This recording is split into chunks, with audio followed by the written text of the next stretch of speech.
Welcome back. Today we're discussing being single in your 30s, and I'm joined in the studio today by dating coach and expert India Kang. As always, please do tweet your views to @Gurjot and @Britasia Now, it's generally seen far more difficult for Asian women to find partners after mid to late 20s into their 30s.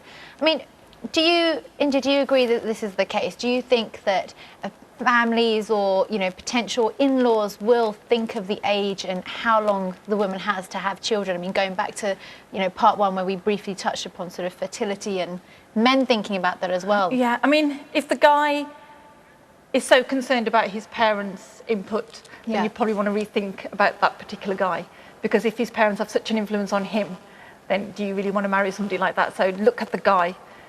But there are men in their 20s, 30s and 40s who are single and ready to date, and there are women in their 20s, 30s and 40s. And I know a lot of people say there's pressure in your 30s, but I have clients in their 40s and 50s.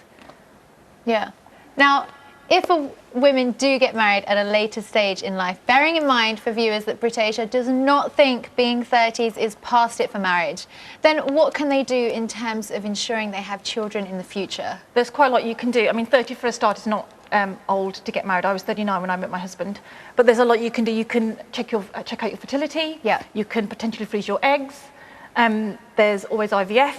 There's adoption. I mean, I'm not saying any of these areas are easy, but the best thing that you can do if you are 30 and you are worried is to get out there and start meeting the one. Like, just don't delay. Get out there today.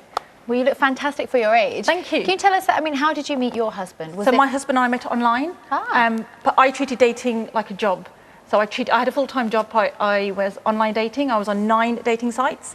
And I say that on purpose, because what happens is that a lot of girls and boys, they'll go on a dating site for a month and they come off again. They'll go to the ad hoc speed dating event and then they bemoan that, I can't meet anybody. Then they come to me and they say, I've been single for so long. And the first question I ask them is, what are you doing to meet men? And they say, well, I went to a singles event with my Chachi's daughter a couple of months ago. And online dating doesn't really work. You can't do that.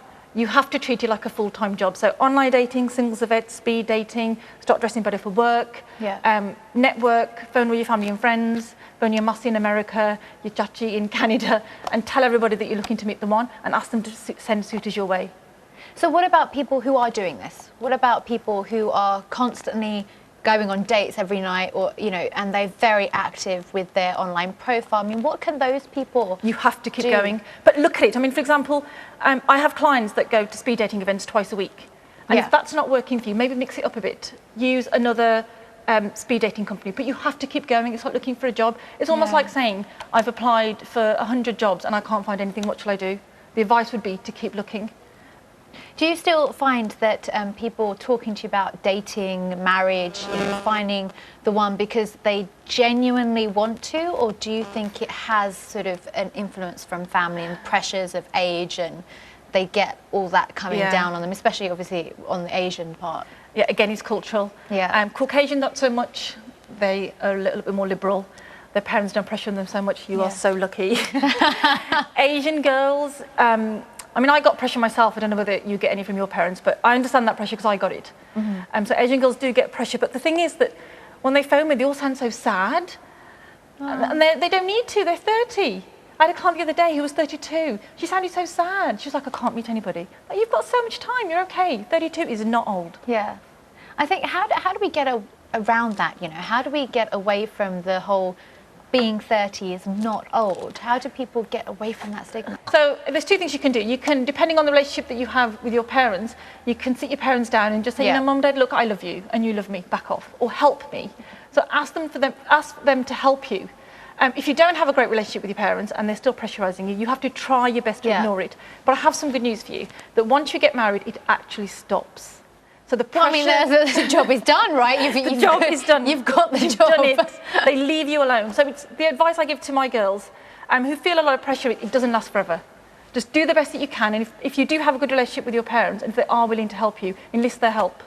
Yeah. Sometimes you get, and I don't know how often this might happen, but you do get sort of parents going to sort of pundits and going to sort of, what can I do? What's wrong with my daughter or my son? And why are they not finding someone? I mean, obviously there's nothing wrong with people, but do you ever get people that come to you and say, oh gosh, my mum's been to this bandit, my mum's been to this joshi, my mum's been to, or my dad, you know, it could be either parent, coming to you and saying, all of this is going on? I was talking to a girl in Australia and she was getting a lot of pressure from her family, like a lot of pressure, but she was 31 and 5'9" and gorgeous. Yeah. So she had nothing to worry about. But if your parents want to go into the joshi, or they want to, I don't know, throw something in the bani because the lady that came from the temple told you to do that, yeah, they're trying to help you. That's all they're trying to do. I think that's their way of showing love. That is how our parents show us love, by giving us pressure. Yeah. So either work with them or talk to them. Talk to them. My dad gave me a lot of pressure. He would call me every Saturday. And Your dad? My dad that's gave me a lot of pressure. We used to have these status update calls, and he'd ask me, "Koi gal bani?" But what about those individuals who do go on all these dates and they might be criticised for going on so many dates? Who cares? Like, who cares, right? Who's going to criticise you? Who's criticising you? If it's other singletons criticising you, they're probably jealous. That you're going on so many you're going. Who cares what anybody thinks? I mean, you're going on dates because you want to meet Mr. Right or Mrs. Right. So you are taking control of your love life. What's wrong with that? So it doesn't matter how many dates you go on or what you do, you know, hubble, bubble, toil and trouble, whatever things that people do. Hubble bubble, you don't need to go there. All you need to do is take lots of action to meet men or women. We don't need to bother ourselves with hubble trouble. Yeah. But yeah, just start taking action. Take action. And what advice or tips do you have for men and women that are single, are looking with the dating sites, you know, any specific ones that you would recommend? Or should people be more brave and sort of, you know, when they bump into someone on the tube or in a restaurant and just strike up a conversation? Yeah. Obviously, if you're a girl, you can't talk to a guy first. So right, girls, please don't talk to men first, okay? But if you're a guy and you like a girl on the tube, or in a restaurant or in a bar, absolutely go and talk to her and ask her for a number. But there's so much you can do to meet the one. I mean, online dating is a great way to meet men. I'm not saying any of the dating sites are any good, but they're all we have, so get on them.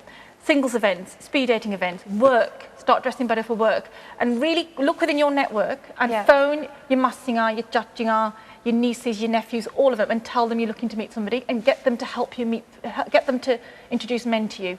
Okay, and what are your top 5 tips for women, or your rules, sorry, top 5 rules that women should follow? Okay, women, girls, look hot, men are visual.